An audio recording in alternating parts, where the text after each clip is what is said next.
Είναι δύσκολο να εξηγήσεις σε κάποιον πώς είναι να ταξιδεύεις με μηχανή.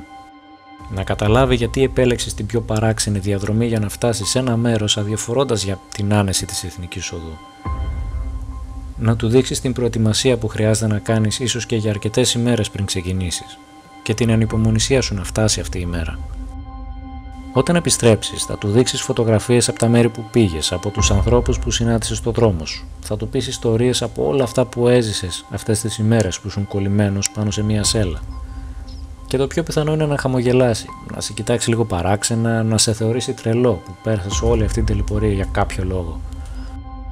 Γιατί είναι πολλοί αυτοί που δεν καταλαβαίνουν την εμπειρία του ταξιδιού με μια μηχανή. Γιατί αν το κάνεις μια φορά, αυτή είναι αρκετή για να αρχίσεις να σχεδιάσεις τις επόμενες. Στο ταξίδι με τη μηχανή, ο προορισμός σου είναι απλά η διαδρομή.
Παρασκευή πρωί και όλα ήταν έτοιμα να ξεκινήσουμε το ταξίδι μας. Είχαν μείνει κάποιες μικρές λεπτομέρειες στις τελευταίες στιγμές και λίγη ώρα διαθέσιμη, οπότε βρήκα το χρόνο να κάνω την απαραίτητη στάση για εφοδιασμό της μηχανής. Αμέσως μετά το πρόγραμμα περιλάμβανε ένα καλό κρύο καφέ. Να ανοίξει το μάτι μέχρι να έρθει η ώρα να ξεκινήσουμε το ταξίδι μας. Το κόνσεπτ ήταν απλό. 1000 χιλιόμετρα πάνω στη μηχανή μέσα σε 3 ημέρες, ξεκινώντας από τη Χαλκίδα και φτάνοντας μία ανάσα από τα σύνορα με την Αλβανία. Το μόνο που σκεφτόμασταν από τις προηγούμενες ημέρες ήταν οι βροχές, αλλά τελικά το δεχτήκαμε σαν μέρος της περιπέτειας.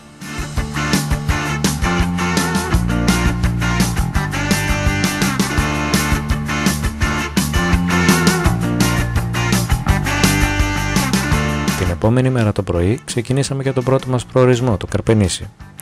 Η αλήθεια είναι πως ξέραμε ότι θα ήταν το πιο βαρετό κομμάτι της διαδρομής, αλλά παρόλα αυτά λίγο μας ενδιέφερε μπροστά σε αυτά που περιμέναμε να δούμε.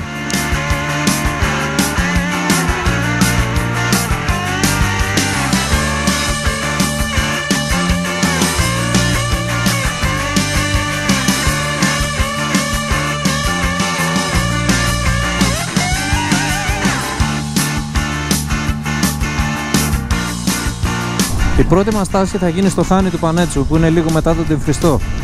Πολύ παλιά ο δρόμος αυτός ήταν γεμάτος με χαλί και ένωνε το Καρπενήσι με τον Προυσό. Πάνω σε αυτό το δρόμο δημιουργήθηκαν τα Χάνια, ένα σημείο το οποίο θα μπορούσε να ξαποστάσει ο ταξιδιώτης για να ξεκουραστεί. Και ένα από αυτά είναι το Χάνι του Πανέτσι, το οποίο για μας σήμερα θα είναι το πρώτο σημείο ξεκούρασης.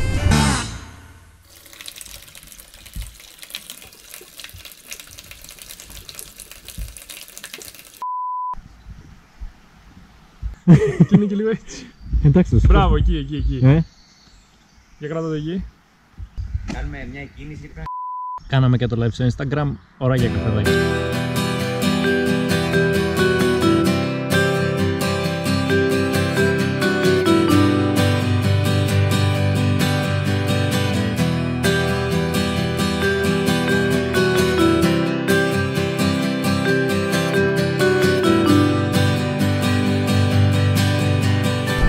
Το ανησυχητικό είναι ότι πάνω στο κράνος μου αυτή τη στιγμή έχουν πέσει ήδη οι πρώτες ψυχάλες. Και να σκεφτείς, είμαστε ακόμα στην αρχή. Λίγο έξω από το Καρπενήσι συναντήσαμε το River Art, ένα σημείο που το προτιμούν αρκετά οι μοτοσυκλετιστές που ταξιδεύουν στην περιοχή. Εγώ δεν το γνώριζα από πριν, αλλά μπορώ να πω πως εντυπωσιάστηκα από το πόσο έξυπνα οργανωμένο είναι. Ουσιαστικά είναι ένας πολυχώρος τέχνης, φαγητού, καφέ και όμορφου τοπίου στη φύση. Πιο εντυπωσιακά από όλα ήταν τα γλυκίσματα που μας προσέφερε το μαγαζί και κάποιοι από εμάς πήραμε και πακετάκι για το σπίτι.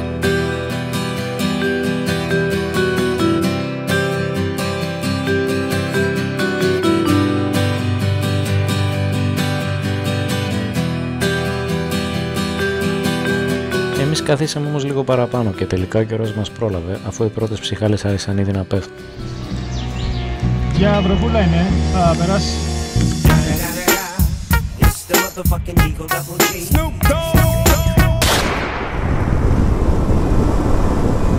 Βρέχει, ναι, θα περάσει. Ξυπνάδες. Θα παραβλέψω τα σχόλια του κυρίου που βρίσκεται στο αυτοκίνητο πίσω μου και θα πω ότι συνεχίζουμε για τον Μπρουσό. Υπάρχει μια ιστορία εδώ την οποία δεν την ξέρουν πολλοί, η οποία συνέβη πριν από περίπου 50 χρόνια. Υπήρχε ένα χωριό κάπου εδώ ψηλά, το οποίο μετά από μια φοβερή κατολίσθηση εξαφανίστηκε το μισό μαζί με το μισό βουνό. Παρ' όλα αυτά οι κάτοικοι του βρήκαν τις δυνάμεις και το ξαναχτίσανε ό,τι είχε απομείνει, το οποίο σήμαινε το μικρό χωριό, και οι υπόλοιποι κάτοικοι κατέβηκαν πιο χαμηλά και δημιούργησαν ένα καινούργιο χωριό, το οποίο σήμερα ονομάζεται Μεγάλο Χωριό.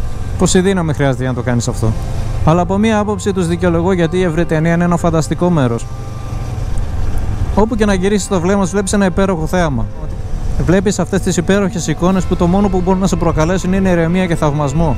Και εκεί που πραγματικά δεν το περιμένεις να γίνει καλύτερο, η φύση φρόντισε να το κάνει ακόμα πιο εντυπωσιακό, γιατί μετά από λίγα χιλιόμετρα, εκεί που τελειώνει το πράσινο, αρχίζει αυτό.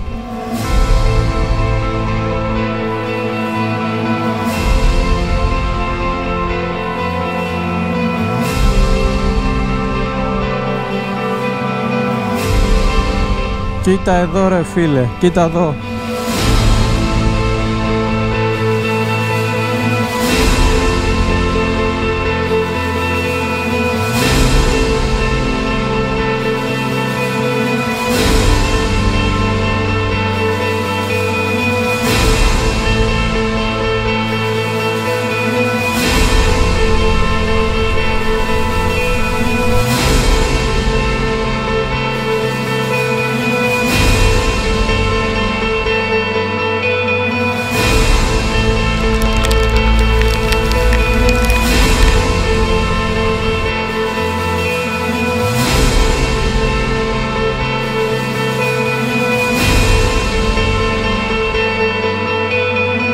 Όλο αυτό είναι ένα σκηνικό το οποίο σου προκαλεί δέος πάνω απ' όλα.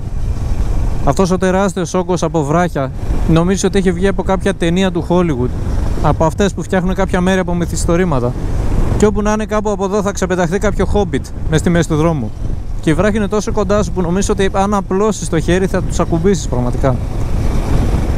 Έχω περάσει άλλη μία φορά από εδώ και περνώντας και αυτή σίγουρα την κατατάσσω μία από τις πιο αγαπημένες μου διαδρομές.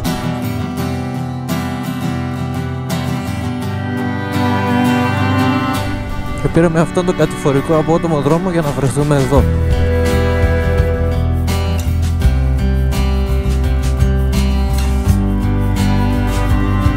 Βρισκόμαστε στην Ιερά Μονή Μπρουσού και άλλωστε το πρώτο πράγμα που πρόσεξε είναι το Αλέπο.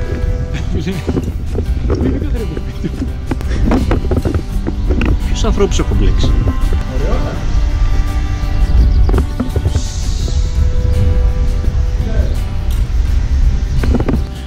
Τότε και τον 9ο αιώνα.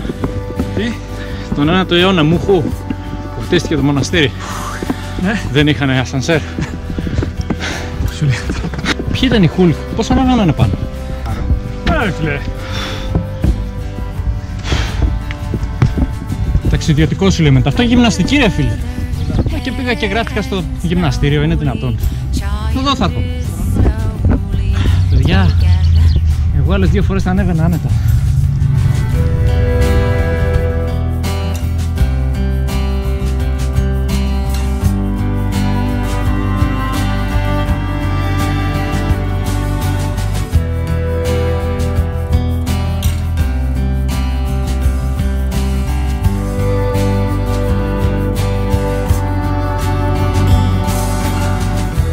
Με τον καιρό να κάνει τα δικά του, αφήσαμε τον Μπρουσό για να συνεχίσουμε βόρεια.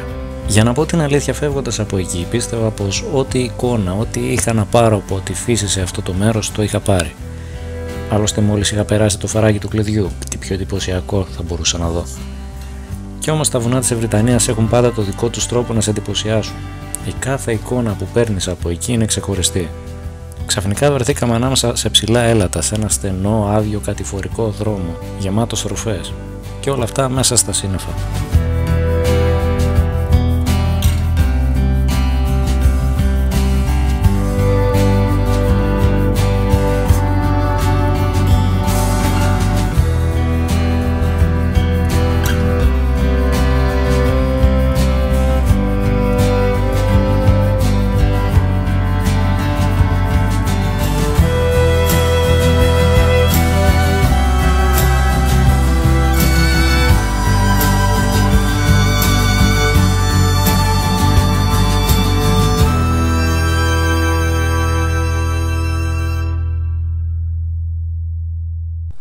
Δηλαδή τι φάση, εκεί που πάει ο δρόμος ξαφνικά σου πετάνε να απαγορεύεται και τέλος. Οκ, κάτσε να το δούμε το θέμα. What on the dick now. Εντάξει, όντως έχουμε δει και χειρότερα, αλλά μην αγχωνόμαστε. Όλα θα γίνουνε. Έχουμε χαθεί εκατομμύρια φορές. Πρώτη φορά είναι.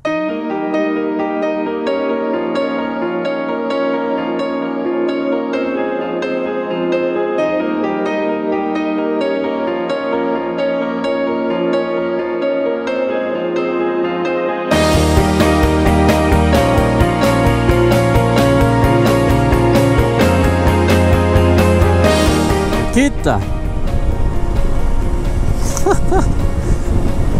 Μόλις πριν από 10 λεπτά ήμασταν στα έλατα και στα βουνά.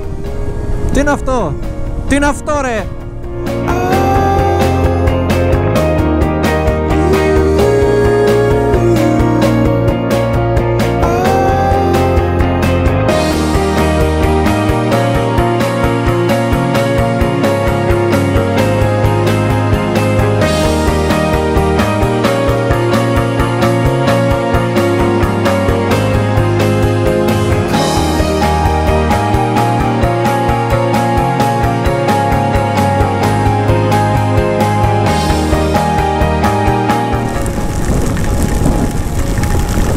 Ευτυχώς δεν βρέχει.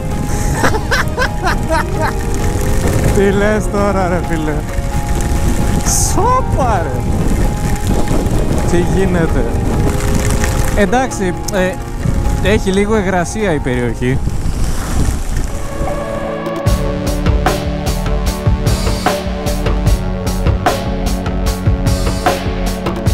Μετά το πλήσιμο ήρθε η ώρα για το στέγνομα.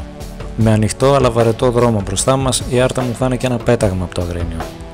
Έχοντας καλύψει ήδη τα πρώτα 400 χιλιόμετρα από τη Χαλκίδα, η στάση μας θα γίνει στο πιο αναγνωρίσιμο σημείο της πόλης, στο γεφύρι. Ήρθαμε και στο γεφύρι της Άρτας, αυτό πολυμερείς το κτίζαν και το βράδυ γκρεμιζόταν.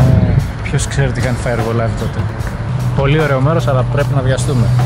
Γιατί ο ήλιος πέφτει και πρέπει να φτάσουμε στα Γιάννενα πριν δύσει ο ήλιος.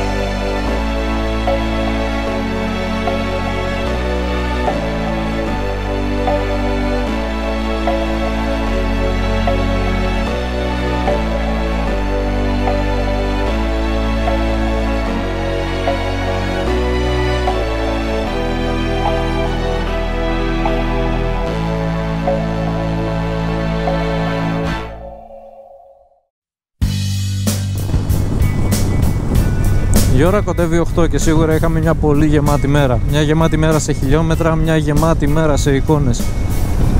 Αλλά αυτό ήταν και ο σκοπός μας εξ αρχής. Αυτές τις 3 ημέρες που έχουμε στη διάθεσή μας να τις γεμίσουμε όσο το δυνατόν περισσότερο, βλέποντας καινούργια μέρη και παίρνοντας εμπειρίες από όλα αυτά. Η κούραση είναι ένας παράγοντας τον οποίο δύσκολα μπορείς να αντιμετωπίσεις.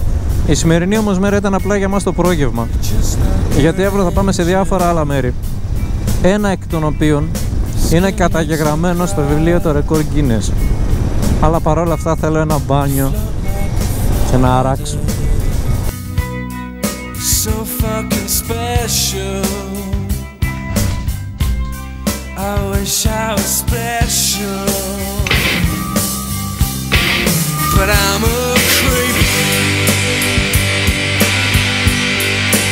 I'm a widow. What the hell am I doing here? I don't belong here.